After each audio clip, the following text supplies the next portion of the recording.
I just said, you've got a nice personal experience tonight. It's very intimate. A little bit disappointing we haven't got more people here, but you guys get the special attention. So I was going to introduce myself, but all of you know who I am. And yeah, thank you so much for coming, and please help yourself to the other snacks as well if you finish yours on the table, because we don't want it to go to waste. So our usual agenda is I'll introduce the presenters. Jessie will do a quick chat about real estate insights. Then we've got, actually we've moved that around, sorry. Lee's going to chat for a little while from Conquest Lending Centre, and then finish off with Tonia. Tonia has some fabulous information to give to us, and following with our Q&A session. So you know Jessie, you know Lee, and we've got the lovely Tonia here in green in the middle. She's a buyer's agent and property coach, and as I said, she's got lots of lovely information for us, so hope you enjoy. With no further ado, we will pass over to Jessie, who's not very well at the moment, but vanished down the end. I will keep it brief tonight, just because I haven't been the best these past couple of days, I'm sure you can hear. So, some really important things that every smart buyer should be asking when they're going out to look at properties to buy. And so, if you're looking to invest, and tonight we do have a little bit of a slant on investment on our presentation, but what the rental yield is, and so what you're going to be spending per month on your loan repayments, as to what you're going to be receiving in investment returns. And things to consider would be whether the property is in an area that has a lot of demand for rentals, and what type of demographic you're trying to target towards, whether you've got a lot of families in that area or downsizers, and whether there's a lot of capital growth to be achieved in a suburb. Tonia will absolutely brush on this a bit more. I'm giving you a very brief overview tonight. Types of things that you should consider as part of your budget. So whether it's got strata, if it's a villa or a townhouse or a unit, whether there's strata levies that you should consider. Strata levies do cover things like your building insurance as well. So there's a little bit of a double up when you're doing your calculations. So whether there's strata maintenance, any other maintenance things that may need to be done if it's an older home, and the insurance for the year.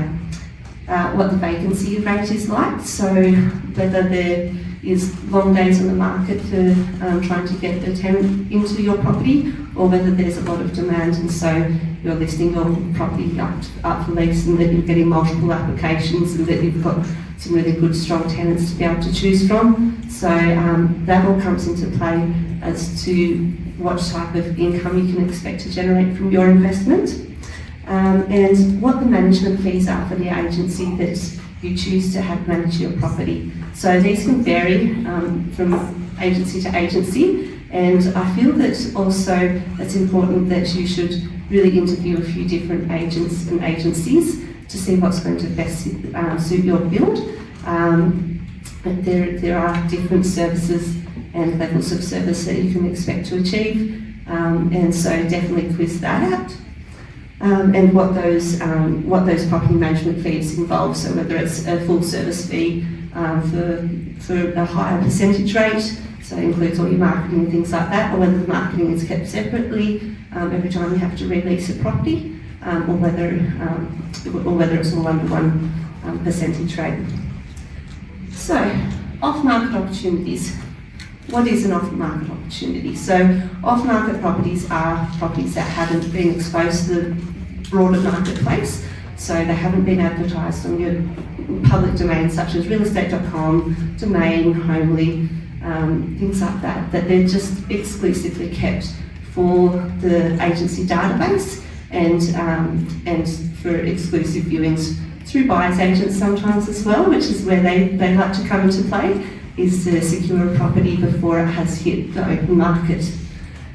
So there's benefits to selling off market sometimes, that you obviously have a little bit more of a private type of sale. And so if privacy is something that's important to you, that you don't want your neighbours or your friends or family, for whatever reason, that you don't want them to know that you're selling, there can be advantage to selling off market.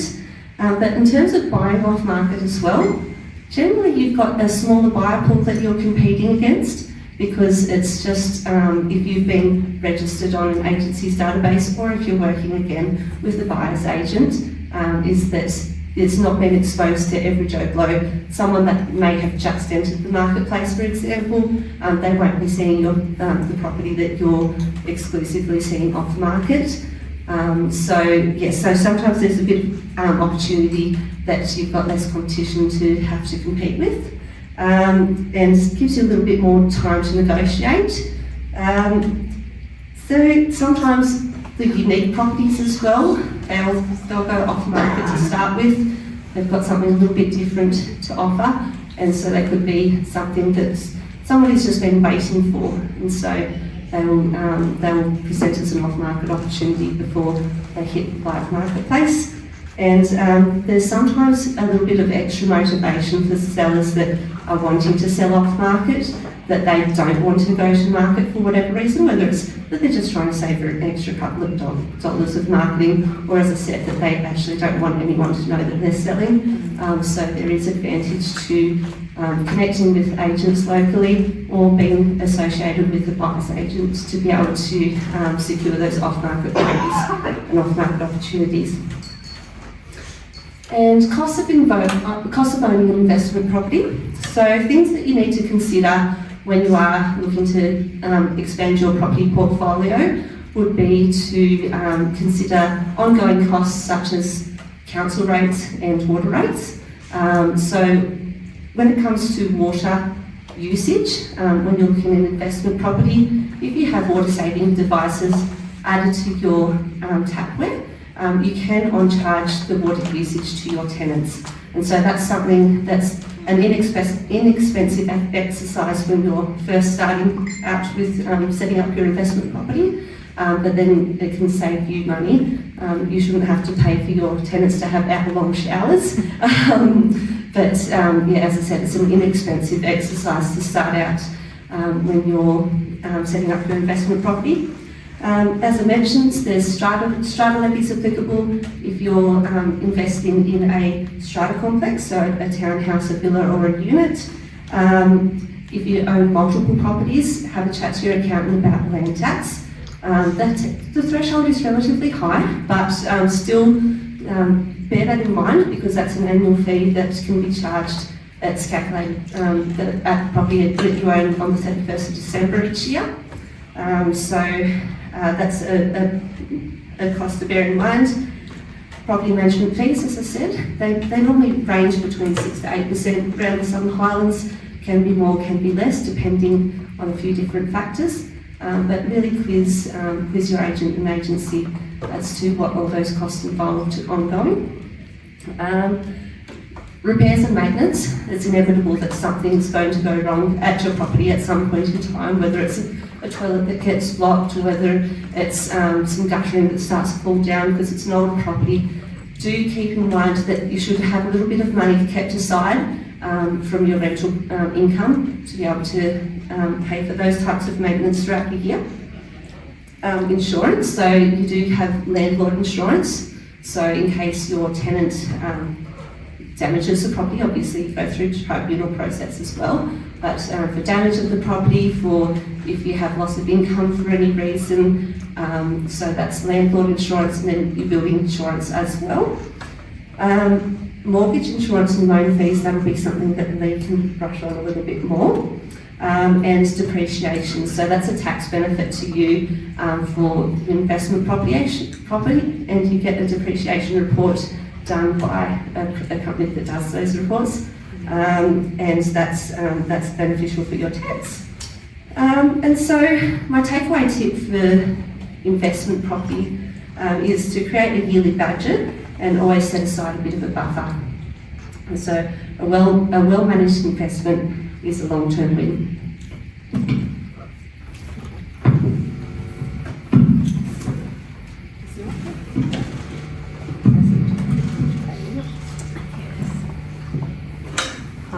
everybody should know me by now. Is it working? So I'm going to talk about credit reports. So if you're over 18 years old, you will have a credit report. Unless it's your first time of borrowing any finance, you might not have any. But I'm just going to go through some really key factors about credit reports. So what is a credit report? It's a summary of your credit history. So basically, all your payment history and your credit limits, anything you've applied for, you might not have taken up that finance offer, but it's still going to show on your credit report. So I'll go through a little bit more detail, but how that impacts on you is when you go to apply for finance, all the lenders are going to be looking at your credit report. So let's go through a little bit of the detail. So your credit report contains a historical footprint of your financial behaviour. So if you're a bit late making payments, that is going to start showing on your credit report. Now in Australia, it's only been about the last 5-7 years that it's become very detailed. This has been adopted throughout the world.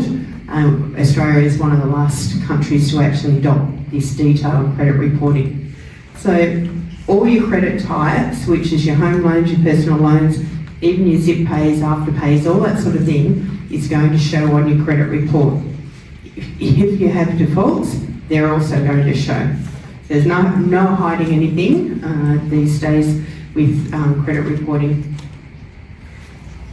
People mostly think that their credit score is what's important, but it's actually the content in your credit report that's as important. So your score is going to be out of, depending on the credit reporting agency, it's going to be factored in. An accumulated amount of data creates that score. But it's also your repayment history that comes into that score. How many times you've made an inquiry for finance and how many debts that you still have, how many liabilities. So you have 5 credit cards and a home loan and a personal loan, that's going to start affecting your score. The score is a quick indicator.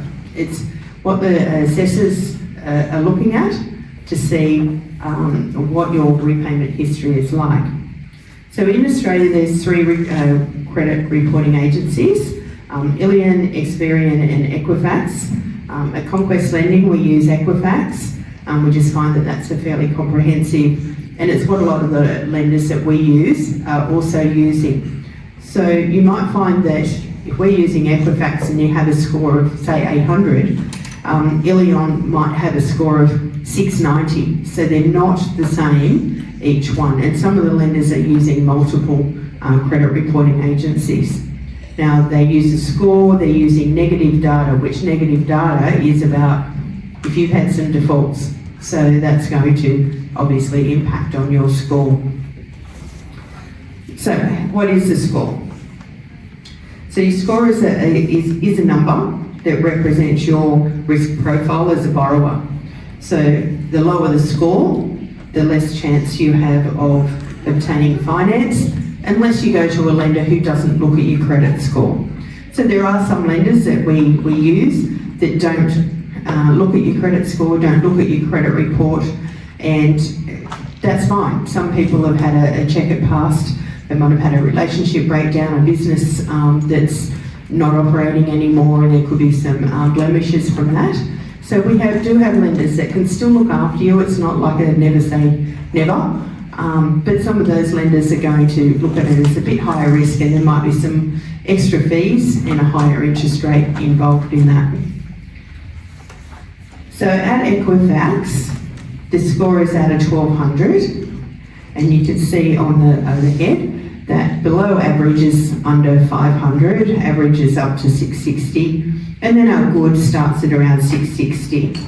The very good, which is what I'm looking for, is around that 735 to 850, and then above 850 is quite good. Now they use basically a traffic light system where green is really good and red is, hang on a minute, let's review this, and obviously the amber's in the middle. So that's what we're looking at. We do a credit report when we're assessing our applications, our clients. Ours is what we call a soft touch. So when we look at it, we're just viewing it, we're accessing it and we're viewing it. So it's not putting a mark on your credit report. So if you go to, say, a car yard and you want to know if you can borrow finance to buy the next Hilux, then their finance manager there is going to do a full report, and that's going to put an inquiry on your credit report. Every time there's an inquiry, it lowers your score. So you can imagine then the, young guy that's going car yard to car yard, they do Parramatta Road, I think it probably is Campbelltown these days, and you go car yard to car yard, and every time they walk into to find out if they're going to buy the D-Max or the Hilux or whatever it is, every time they've done that, by the time they get to me to then see if they can get finance, sometimes their scores are too low for us to actually proceed.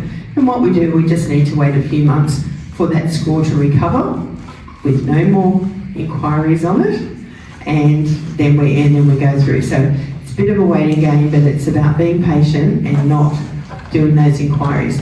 The other one is the online inquiries. You might go online, fill out an application for an online, could be home loan, see how much you can borrow. That's hitting your credit report as well. So this is what a credit report looks like. You can see the green, amber, red, and red. And the first page is just going to contain a little bit of your information, full name, date of birth. It might have some addresses on there. It might have some employers, and that will get updated as you change employers. Then we're going to have, there'll be credit inquiries, which will also include any defaults, personal or court actions, and then all your existing accounts. So we have a look at that and match up when we're doing an application. We're matching up that what you've disclosed is actually what's showing on your credit report. Now, occasionally, we'll have a look and we'll see there might be an old business you had, or you could be a director of a charity, and that could be showing up on your credit report. So we just get a little bit more information about that, just to make sure that's not going to impact on your borrowing capacity once we lodge your application. We've talked about the credit and the insolvencies. Now, on the accounts and repayments, over the last 2 years, there'll be a score, and that is shown as different codes. So if you're 1 month repayment behind, it's going to show as a 1, subsequently 2 months behind. Now, we started to see this a little bit through COVID. People had lost their jobs, and they weren't able to meet their repayments, and we were seeing that quite often we were seeing these 1s and 2s and sometimes 3s, that they were behind in their repayments. If we were having a look at it, we'd contact the client and see if we could do a management system with a management plan with the lender. But that's where we're starting to see them. And then now that we're a few years past COVID, we're seeing that those scores are now dropped off, and most people have either caught up, or in worst case scenario, they might have had to sell a house. So the scores are important for me to have a look, to just see what their financial history has been like, get a few questions answered before I send it through to a lender, because I want to be able to give the lender some information rather than them asking me after we've submitted what went on here. We want to give the full story to the lenders. Now, defaults are sometimes what we see has come through. You might have missed a payment, you might have got behind. Where we see this a lot is if somebody's changed address, and they might, back in the day when we all used to get all our bills by mail, this happened a little bit more often. They might have changed address and they weren't getting their bill in the mail, so they were falling behind in the payments. Where we do see it is a relationship breakdown, that there might have been an account that the other partner might have obtained, it might have been in joint names, they were taking care of it, but then they've left and now they're not taking care of it, and it impacts your credit report. So it's really important to be really aware of what is on your credit report. The other thing is business relationships as well. So if you've had a, especially in a partnership type of situation, you need to be aware, again, what's listed on your credit report, and if somebody else's repayment history, or lack of, is starting to affect yours. So the credit reports are now used for most of the lenders and banks. They're doing the evaluation to see whether to give you credit or not. So as I said, a good credit report shows a positive credit history, good repayments, scores above, around that 800 or above. Anything else, when we're getting below that 700 mark, is what we call a subprime borrower, and that's when we're looking at those alternate lenders with a higher risk fee involved. Unfavourable credit reports, that's when people will talk about, a bad or a poor credit report. Now, I do have a case study, a quick one on here, that I had a client who came to do a refinance. They were on quite a high interest rate. When I did their credit report, they showed a default.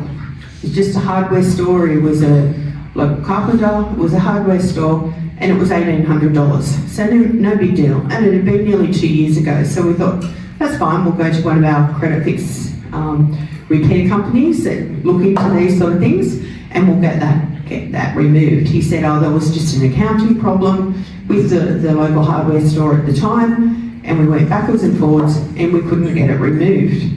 I think there was a lot deeper story to what I was being told, but I was working with what I had.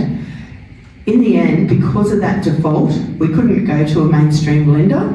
We were able to go to another lender, but there was risk fees, and the risk fees could be $2,000 instead of a couple of $100 for an application fee, and the interest rate was much higher. Now, that was fine, all right, we'll do that. He was actually going through a relationship breakdown, so we needed to do this refinance to pay out his ex-wife. All good, all settled. Plan was, in 6 months' time, when that default fell off his credit report, we'd be able to refinance to a mainstream lender. However, when it got down to it, that default was legit, and he had failed to make that payment, and we were unable to refinance to a mainstream lender. So he was basically stuck with that lender for a while. We're still managing it, we're still waiting for it to drop off, but it's also important that whoever you're talking to, whether it's your broker or your bank manager, that you need to be honest, because we can't help you if you don't help us. So we could have mitigated that a little bit better if we'd had all the information at the time.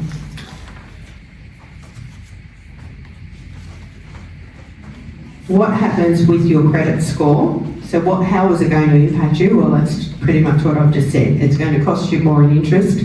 It could mean that you can't borrow as much because the interest rate's going to be higher, the fees are going to be higher, so you can't borrow as much, so your borrowing capacity gets reduced. As I said before, number of credit inquiries. So again, the car yard, the other one that we're starting to see is the buy now, pay later. So if you've got multiple ones of those, which we're starting to see, that is also going to impact your credit score.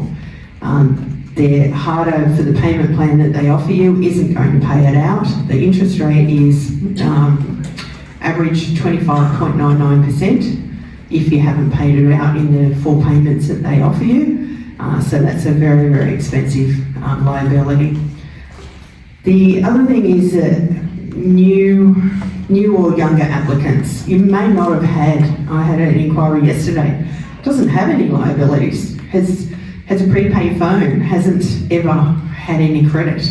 Now some lenders are going to have an issue with that they don't have any history there. So they can't see how reliable you are, how much financial discipline you are. And I did actually have one client, single applicant, where they were wanting to borrow $500,000 for a new house, an established house, and the lender actually refused. They said they've never had any borrowings whatsoever. We're not going to take the risk on $500,000 for a home loan. So they refused. We went to another lender, was able to get that through, but that's just something we need to be mindful of. We'll come back to that a little bit later. But with little or no credit history, and I'll talk about a bit later how to actually get around that a little bit better. So It's actually about your patterns, your financial discipline, making sure that you make your payments on time. Set up your direct debits, or if you're making your payments manually, make sure you pay them at least 3 days before the due date. Give yourself that window for the weekends, public holidays, that sort of thing, just so that you're not going over that 1 or 2 days late. Making sure your personal details, if you've changed your name, just making sure all of those details are kept up to date. If you've got any defaults that happen, if you've got behind, contact a provider so that you can manage that as well, just to make sure that that's having the least amount of impact on your credit report. My suggestion is check your credit report regularly. Just, especially in this day and age of scammers, hacks, everything happening, it's really important that you should be checking them. You should be checking them every 3 months. That way, if there's anything that's happened, you can fix it quite quickly, and just making, as I said, just making sure what's on there is actually yours. As I said, making your payments on time. Limit your credit applications. Just really only do what you need to do. Sleep on it. If it's going to be a pain, buy now, pay later, something like that, sleep on it. Just make sure it is what you really need. Can you save up for it? Is it really a necessity? Being patient, I think, is the key here. The Equifax, they keep the repayment history on file for 2 years. That's, if you've paid it on time every month, etc. But all your credit applications and all your inquiries are there for 5 years. So please keep in mind that history is there for 5 years. Very hard to get that removed. That's going to be there for a long time. So really important that you think about it, consider it, as I said, sleep on it before you actually hit that enter button when you're applying, especially those online applications. Serious credit infringements are kept for 7 years. That's what happened to my guy. We thought, it'd be off, and it wasn't, because it was a genuine default. Him not paying, he was arguing, didn't want to pay. And at the end of the day, it was less than $2,000. His extra risk fees for his loan were over the $2,000. So if it was just paid in the big scheme of things, sometimes, suck it up and pay it, because it's going to impact you for a long, long time afterwards than winning that war with the hardware store.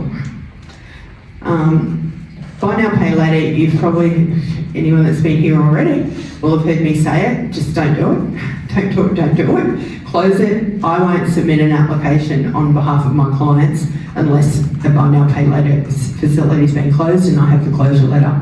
I've just seen them go really badly, and I need to also see that my clients are financially disciplined to take on a mortgage of hundreds of thousands of dollars and not be just going out to buy the next thing at BCF because it's a long weekend coming up on buy now, pay later.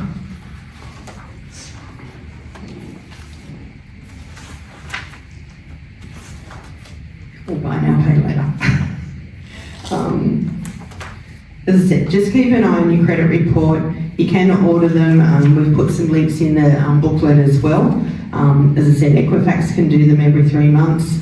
Have a look if there's anything that's incorrect. If you need some help with it, just let me know. Authorised access seekers are somebody that's like myself, that is arranging finance for you, or there could be a credit repair company that's assisting you in cleaning up your credit report. And just making sure that any of those are reputable. There's obviously a lot of people scamming out there. You don't want to be giving that sort of information to somebody that's going to on-sell it or do more damage than what you're hoping to. As I said, relationship breakdowns are usually where I see where the issues come. I might sort of see something that comes up and I very diplomatically have to or discreetly just need to have a conversation with them and to see if we can get that repaired as well.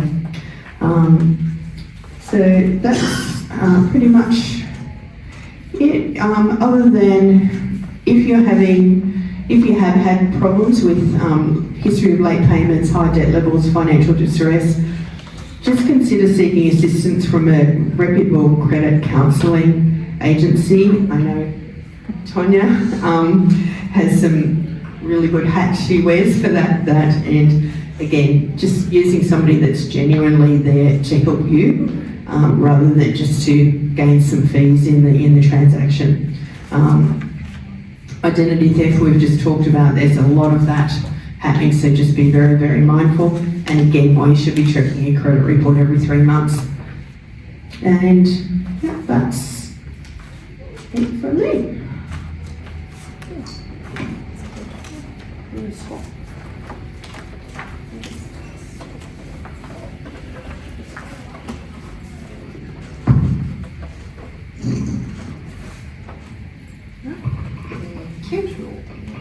Oh, thanks. Hi everyone, I haven't met you before, so I'm Tonia, and I'll just give you a bit of a background so you understand why and how I'm qualified to talk to you about treating buying property as an investment. So I started in real estate in 1998, you can figure out how old I am, and went straight away into property management. And I worked in property management for a long time, and doing that, I saw a lot of landlords who were not happy with the way their properties were performing. And in my mind, I'm like, well, why did you buy that property? Like, that was never going to be a good investment. So I went off, had my kids, and decided that I was going to teach people how to buy better properties so that they had a better outcome at the end of the day. And I don't want you to sit there and think, why do I have to listen to this because I'm not buying an investment property if you're a first home buyer? Because the idea is that if you can act as if you're buying an investment, you're protecting yourself. It's like it's just an extra insurance policy because you're making sure you're buying well, and then you will sell for more money at the end of the day, or that property will serve you better. So there might be some of these principles I'm going to teach you that you don't think are relevant. That's fine, as long as you consider it and you've thought it through and you decide whatever you decide, then, you know, trust yourself that you're making a good decision for all the right reasons.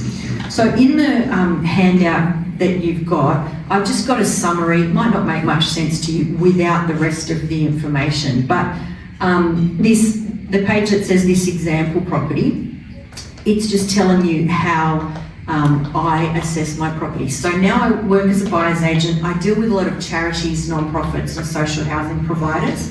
And regular mums and dads, helping them to buy property. So I run all of the properties I buy through this checklist. So on this checklist, it's just an example. So you can see some of the kinds of answers that I would put in. I'm going to go through that with you now. But in your handout, you know, you can apply this to any property that you're considering buying.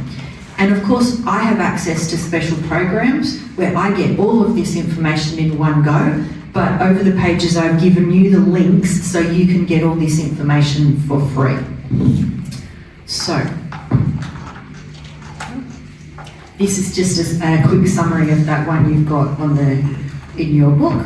And now we'll go through them one by one. So this is just an example. I want you to check that the average annual growth over the last 10 years is more than 5%. Now, we've had some wacky times since COVID. So, you know, graphs are all over the place. But this is an example from my paid program. And I just want to show you that you can see the curves are the same. If we go back, it's the same place over the same time period. And this is free information that you can get from a website called Heat Maps. So you plug in the town. I think this one's Young. I've bought a lot of property in Young over the years. And you can see how it fluctuates. And that just gives you a bit of an understanding of how the market has performed. So number two, and this is really important, buy below 90% of the suburb median, so that you know, you're not buying the most expensive property in that area. Because what happens, just say something goes wrong, you lose your job or whatever, and you have to sell your house, and you've bought way at the top of the market, you've got no buffer, like there's nothing there. You probably can't add any value to it because it's already the best house in the street or the area, the suburb, whatever. So I would always recommend buying below 90% of the market, just so that you're covering yourself. Now, obviously, this is less relevant if you're, say, a first home buyer, but look at it, see what it would rent for. You know, if you're buying your first home, so what would the rent appraisal be, and ask the questions. And for me, I want to know that I've got a rental yield. It's a bit harder these days to get above 5%, but it's not impossible depending where you go. And you might have to buy in a certain area, or you might say, I'm going to go out and find a property that I can rent that's going to get me 5%. So it just depends on your motivations and your reasons, but the closer to 5% you can get, the better. Someone touched on vacancy rates before, Jessie. So this is a really easy one these days with the way that, you know, we talk about a rental crisis. You want to know that your rental vacancy rate is less than 2%. So basically all of Australia is under 2% at the moment.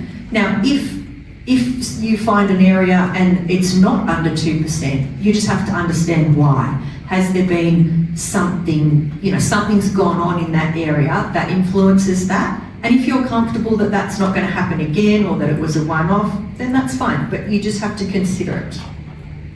And so the way they work out vacancy rates is the number of properties that are actually vacant as opposed to the whole total of properties for rent in that area, or that are rented. Now for me, I want to know for my clients that it's going to be less than $100 a week to own. So after my tenants paid the rent, after I've paid the agent's fees, the rates, the insurance, all that sort of stuff, will it cost me with my mortgage on that property less than $100 a week? Because I'm comfortable with that. But if you say, look, I've got the money, I really want that property, and it's going to cost me, I think it's going to cost me $200 a week to own, that's okay, as long as you're aware of that and you make that decision for all the right reasons. So Jessie touched before on some things to consider, you know, the council rates and stuff like that. But in your handout, there's a link to, or a website for some information. The tax office lists all the things that you should consider when you're calculating your expenses for a rental property. And that's of course all free. We want to have confidence in the valuation for lending. So there's no point in me saying, I'm going to pay $1 million for that house because I really like it. But the bank, or Lee, you know, the people she's dealing with who are trying to give you the money, they say, but that's only worth $800,000. So they'll only lend you whatever the percentage is, 80, 90%, whatever, of $800,000, and you've got to find that shortfall to the $1 million. So there's no point, you know, dreaming, being off in la la land, going, yeah, I'm going to buy this house, it's great, if the bank does not agree with how much you want to pay for it. So that's a really important thing. Like, do your research, look at what other houses have sold for. You might not know exactly, and you know, a vendor might want a bit more or push you a little bit, but you have to be confident that when the bank are going to do their valuation, that they're not going to come back and say, we're not lending you that much on that property. So that's really important. I usually buy properties that offer depreciation benefits just because it's another little bit of tax in my pocket. So things like, if you buy a new property, things like the oven and the stove and like all the fixtures in the property, they will depreciate. So their value goes from whatever they're worth at the beginning down to nothing essentially. And you can claim a portion of that with your tax. Now I want to know also that this property, wherever I'm buying it, is close to shopping and transport. So if I don't know that, you know, if I'm buying outside of my area, I'm just going to go to Google. I trust Google. Probably a bit too much, but you never know, you can learn all sorts of things. We want to know if there's any zoning changes. I mean, most areas you can be pretty confident. If you live there, you know what's going on. But, you know, in a city area or, you know, there could be a freeway coming through in 20 years. That will show up on the contract, or it should show up, not necessarily on the contract, but with the checks that your solicitor will do in the background. But good if you can try and figure it out first. Now, when we talk about owner-occupied stock, the reason that I want to know that there's you know, enough owner-occupied stock is so that there's always demand for rentals in that area. So you just got to make sure that it's going to balance out for you. Entertainment and lifestyle, like is there a reason why people want to live here? Like if there's no reason, if there's no call for it, if the property doesn't suit the lifestyle of the people that live there in that area, then, you know, I'd be asking questions. So again, Google's my friend. When we talk about street appeal, it's, what did I say? Yeah, it's totally subjective and room to improve. Okay. So what you think is a nice house is different than what somebody else thinks is a nice house, right? Because like otherwise we'd all build the same house. But ideally, if you can buy a house or a property, whatever we're going to buy, a unit house, that has room to improve, then again, you're buying yourself that little bit of insurance and you're giving yourself a buffer. It's especially important if you're handy. You know, like I'm really lucky that my husband can do everything, and so we buy the worst house in a good location and we renovate it and then we sell it and we move on and do that again. So, you know, that's always, we're manufacturing growth rather than just relying on the market, because you have no control over what the market's going to do, right? So none of us knew COVID was going to come and change everything, and we can't control the interest rates. So that's all out of our control, but I can take a house from a dump to a really nice one, and that's how, you know, I've protected my finances by creating manufacturing growth, we call it. Construction type is really important, and these two houses on here were my houses. So the little cottage on the right, that was my very first house, and weatherboard, timber windows, gravel drive. It was a nightmare. Lived there for 10 years, had to paint it twice. The windows would get stuck, the driveway would get weeds. Like, it was beautiful, but it was hard work. So then the next one, it's brick, rendered brick and colour bond. Literally, like the top half of the walls were colour bond. Didn't have to do anything. Concrete driveway. It was like the no maintenance house. And my house now is very similar. So think about that. If you want the cutesy weatherboard, are you prepared to paint it? I mean, paint's improved a lot over the years. You know, different colours are easier than some. But, you know, just consider all of that. Does the property, the construction type of property suit your lifestyle? If you don't ever want to do maintenance, then don't buy a cutesy weatherboard cottage. The other thing that Jess touched on as well, bedrooms in relation to demographic. So if I know, and this is from a website called Profile ID, which is all free, if I know that most of the people that live in that area are families with 5 kids, am I going to go and invest in a 2-bedroom unit, or does it make more sense for me to buy a 4-bedroom house or whatever, because that suits the market? So just make sure that you know a little bit about the population of where you're buying, and that you buy a property that matches that. In the same way, like the proportion of bathrooms to bedrooms, I'm not going to buy a house with 8 bedrooms and 1 bathroom. Not in this modern day, it just doesn't make sense anymore. Once upon a time that was normal, but now it's not what people expect. Same with the kitchen. I want to know that, well, it doesn't need to be a modern kitchen, but I need to be aware of whether I'm going to need to put money into the kitchen, of, you know, whether it's easy, clean, you know, it has to match the property and match your expectations for it. Same with the garage, you know, am I in an area where people expect to have a garage or not? So like if you're in the city, no one has parking anywhere, that's cool. But if I'm buying a house in Mossbar, they'd expect me to have a garage or a carport or something.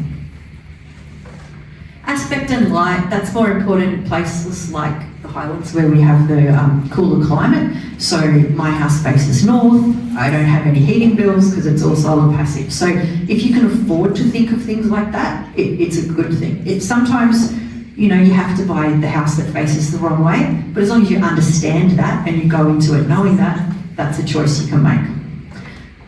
I always look at local infrastructure, and because I've bought property everywhere, you know, like Western Sydney I've bought a lot, like around Penrith, Camden, Narellan Way, you've got the airport going there, you've got all this new infrastructure.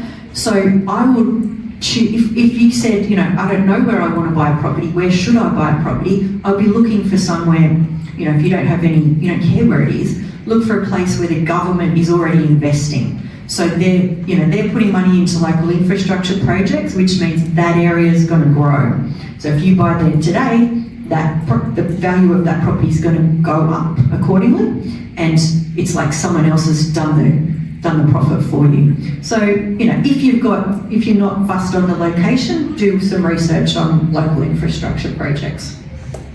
You of course want to know that it's close to employment opportunities, and so a good example of this is the mining towns that boomed, but all they had was the mine, and then the mine shuts, and people can't even sell the house for what they paid for it. You know, people are going broke left, right and centre. It was big a few years ago.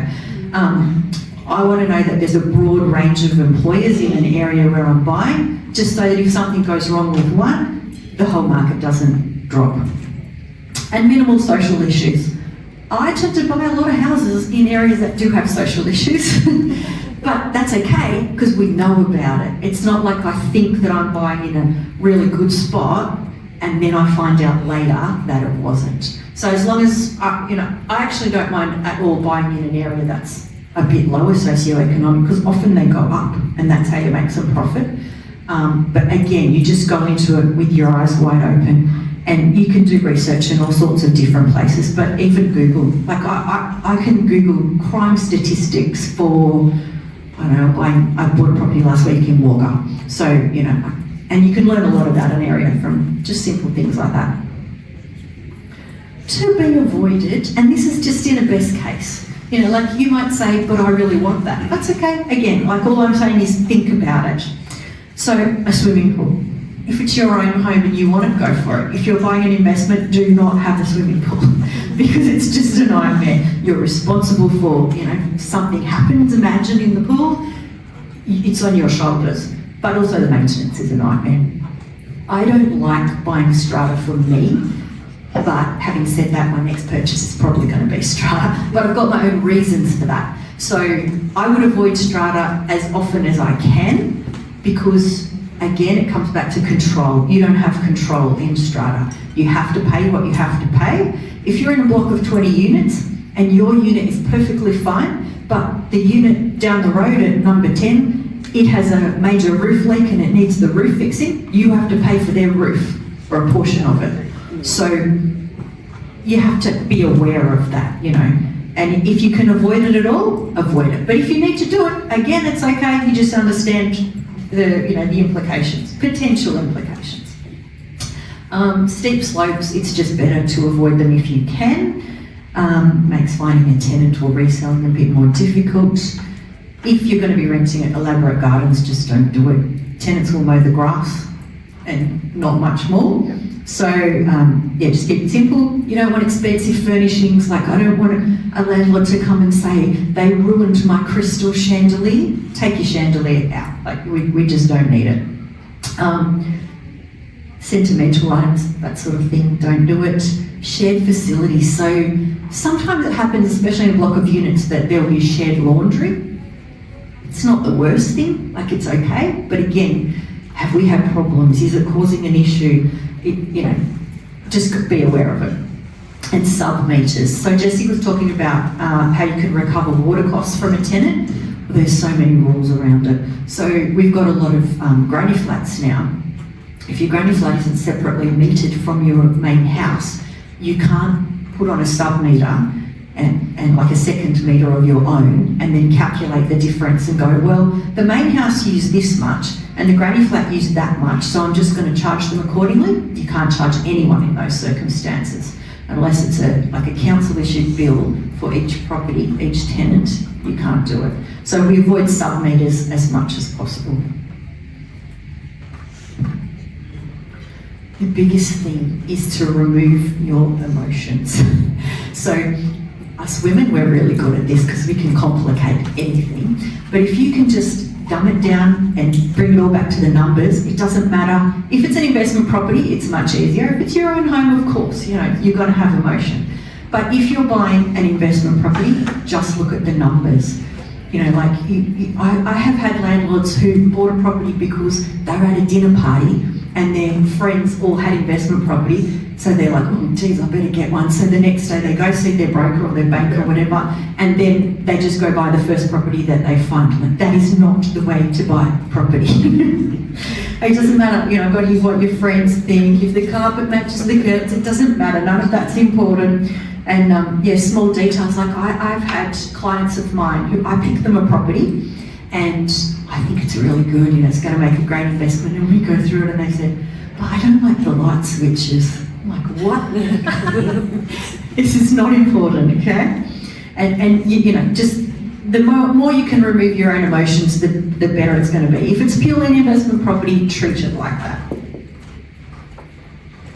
So a great investment property is the property which matches the market. So we've learned about what the market wants, that you can buy at the right price. So, we know all the numbers stack up, that it will rent easily. You're not going to have it sitting there empty, costing you money. To quality tenants, so an area where you can, there are plenty of good tenants, and there are good tenants everywhere, and you want it to be in an area that's growing. So it's got all those things, good employment, good infrastructure, all that sort of stuff. Well, this is just a bit about what I do. So I mostly, at the moment, I'm not actually running, haven't got it set up, my online course, but I have been teaching people how to invest, and that led me down another path. Lee touched on that I'm actually a financial counsellor as well. So I started teaching people how to find a good investment property, which is really just a really long, elaborate version of this. And people had all the information that they needed, and they still weren't making the decision to buy the property. And I'm like, what's going on here? So I went away, I've got a background in psychology as well. So I went away and did some more psychology training and became a counsellor, and then realised that, it's all about confidence. It's not just about having the money in the bank and the knowledge of what makes a good property. You've still got to trust yourself. So then I started coaching people in how to buy the property. So now I tend to do one-on-one sessions. I had a young couple moving up from Melbourne last week before, and they don't know anything about the area. They don't really know what to look for in a first home. So we had 2 sessions, and now they found a house and they're really happy with that. So it's easier for me to help on a one-on-one basis, because I can help you with whatever the block is or whatever is worrying you, and rather than just you go online and you can't figure it out yourself. So I can find you the right property, but I think my biggest thing is that we all need to think outside the box. It's not just a house. It's not just a property, it's the foundation of your own wealth for your whole family. So if we can get it right, put more effort into it, then it just works for the future, for next generations, everybody. So thank you for listening, and I'll pass on, passing over to Luke for some questions. Thank you, Tonia. That was so informative. I hope you all got something out of that. Lots of great information. So assuming no one has any questions, usually there's not.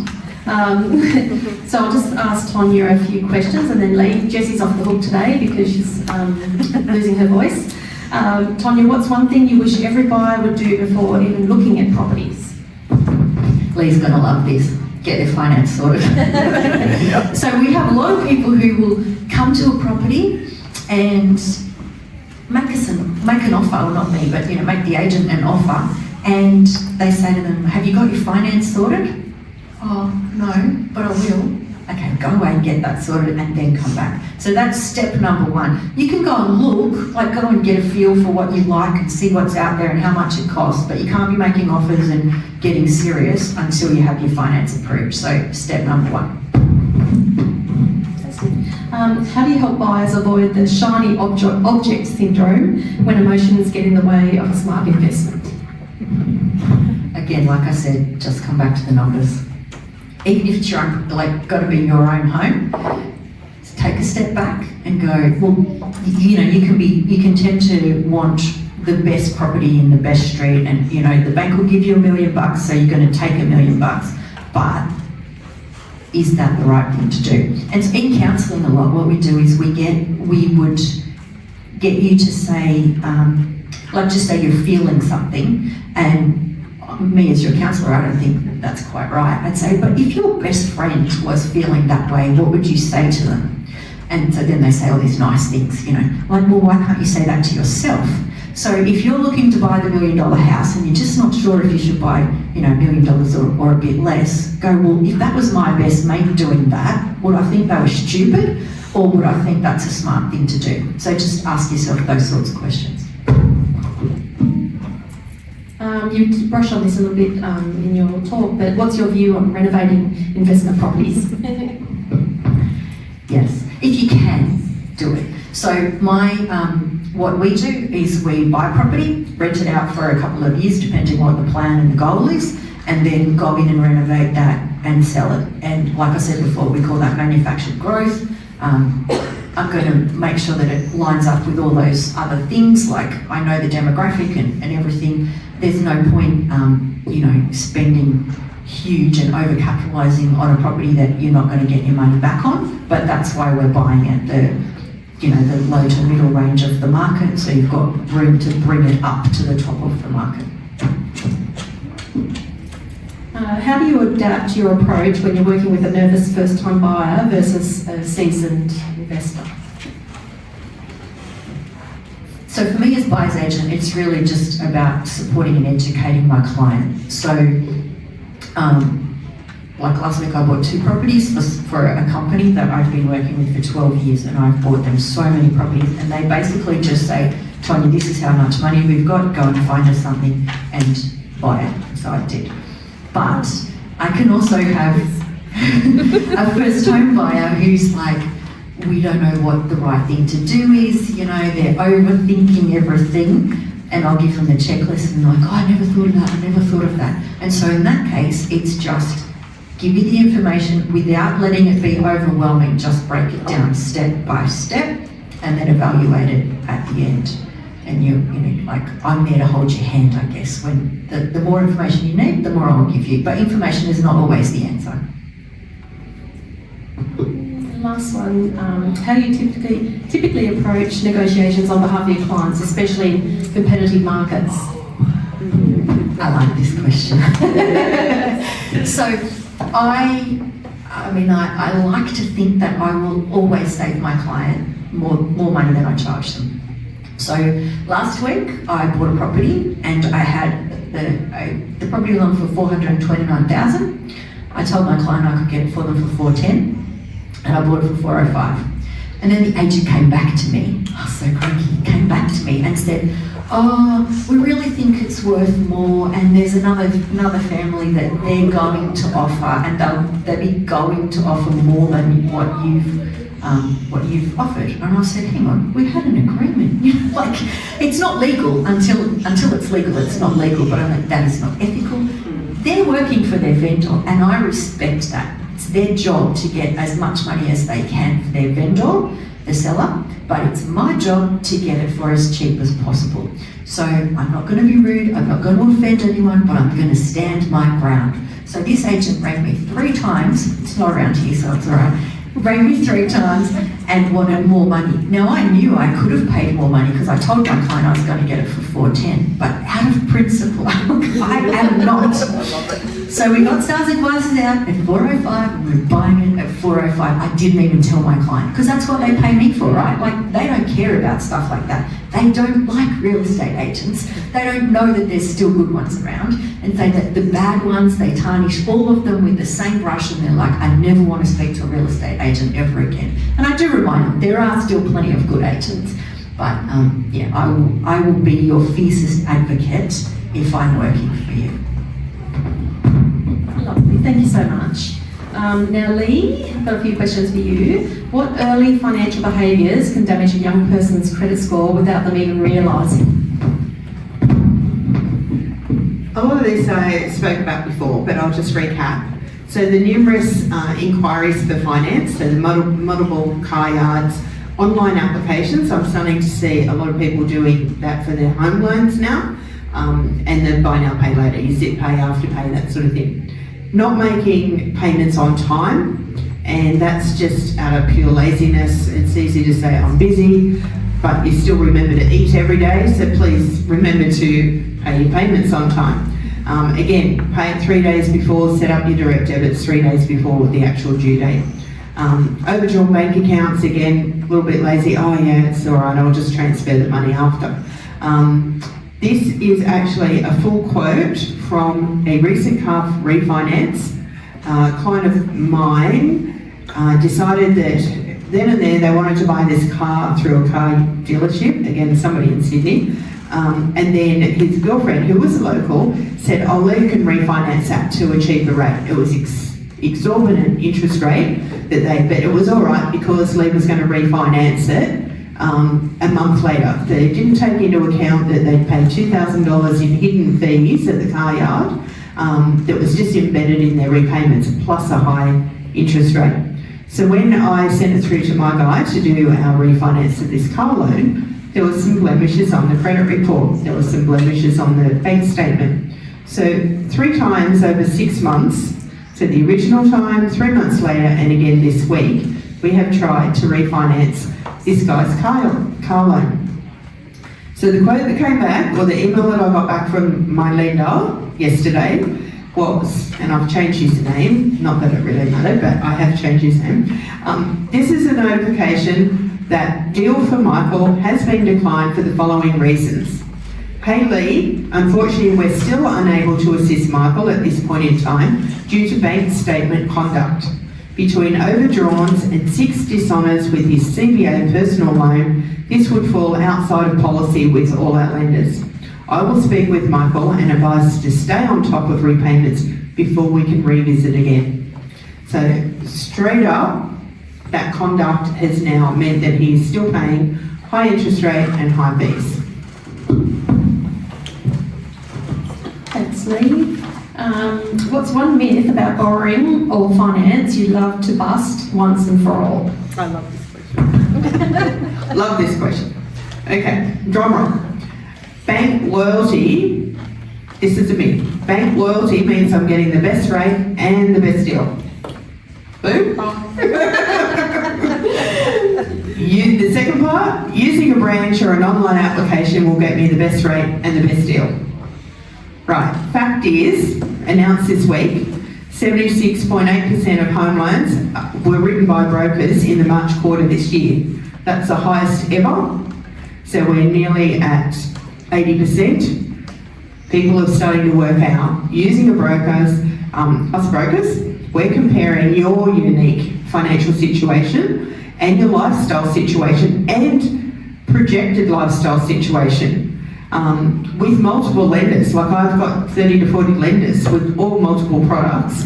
And then I go in, a bit like Tonia was saying, with her negotiating skills, I negotiate the interest with the lenders. And yesterday I negotiated, I got a little bit off. I came back and I thought, you know, I would like a bit more, and we got another 0.05% off. That made that particular lender that was the most suitable for that client, that made that interest rate the most competitive out of the ones that we were looking at anyway. So definitely being able to negotiate the interest rate is what we can do. And yeah, this client that I was working with, we're saving over $800 a month for exactly the same product. So package account with an offset account, same loan term, we're refinancing. They've got 27 years, they've just come off a fixed rate. They've 27 years, same exact term, just by changing lenders. So one lender valued the property higher than the other lender. The other lender was a lower valuation, which meant there was more mortgage insurance involved. $800 a month. Like that's just, I'd love to have $800 extra. And what would you say to a person who feels like they've ruined their chances of buying due to past financial mistakes? Start with a goal and a plan and engage a professional to assist. So there's many finance options to restart, and sometimes it's taking a few steps to get there. So the first step might be a higher interest rate, but then we look at getting a lower interest rate in 12 months once your credit history might be a bit better. So it's about improving your financial situation each day, and it is surprising that, you know, how quickly that can turn around. We all know, you know, the year goes really quickly, and it's surprising if you've got a goal and a focus and somebody supporting you. And I can't stress it enough. If it's me, if it's Tonia, if it's somebody else, but not somebody at the barbecue or the pub or, somebody at work that's telling you that doesn't have any professional qualifications in working with finance. So, just engage some help. Lovely. And last one, if a young buyer has limited credit history, how can they still prove their reliability to the lenders? Thanks, Lou. Touched on this before. If they've got no history at all, I am not against them getting a small credit account like a phone plan, just something really small, or even $1,000 credit card. As long as it helps them to practice their financial discipline with a very low level credit. When applying for a home loan without a credit report, because if you've had no lending whatsoever, the lenders will take a little longer to assess, and occasionally, especially for a single applicant, they may refuse the application. And I had that one about 2 years ago. Single applicant had a huge amount of cash for a deposit because he just didn't have credit, lived at home, but he had no financial history. And if you think about it, if you were you happy to lend somebody $500,000 and you've got no clue how well that they will repay that? So if you put yourself in the bank's shoes and think about it, so just a very small amount of credit, even an Optus, one of the telephone ones, we see, people go for prepaid because it helps them, it's cheaper, but in the end, if they're then going to have to go to a lender that's got a higher interest rate because they don't have any credit history, it's not really saving them in the long run. But very mindful, I don't want to encourage people taking credit unnecessarily, so it's very tiny little size. Thanks, Lee. So we've come to the end of the evening. Once again, thank you so much for coming. We do record, we have had a few technical difficulties with previous episodes, but we're getting better. We do record this and pop it on our YouTube channel if there's something you want to refresh your memory or share with other people. The booklets are designed to be added to, as you guys know, and we do have some previous topics up on the table at the front if you want to take one home with you from some previous events. A massive big thank you to Tonia and your time and your knowledge. I know I've got a lot out of it tonight, and I know, I just wish we had more people here for you to spread the word, but if any of you would like to speak to Tonia afterwards, she's very approachable and friendly. We hope you gained a small piece of knowledge from tonight. If you enjoyed it, once again, please spread the word. We really, really are passionate about providing this to the community and, educating people with their property journeys. So feel free to hang around, ask any questions, and thank you for your time.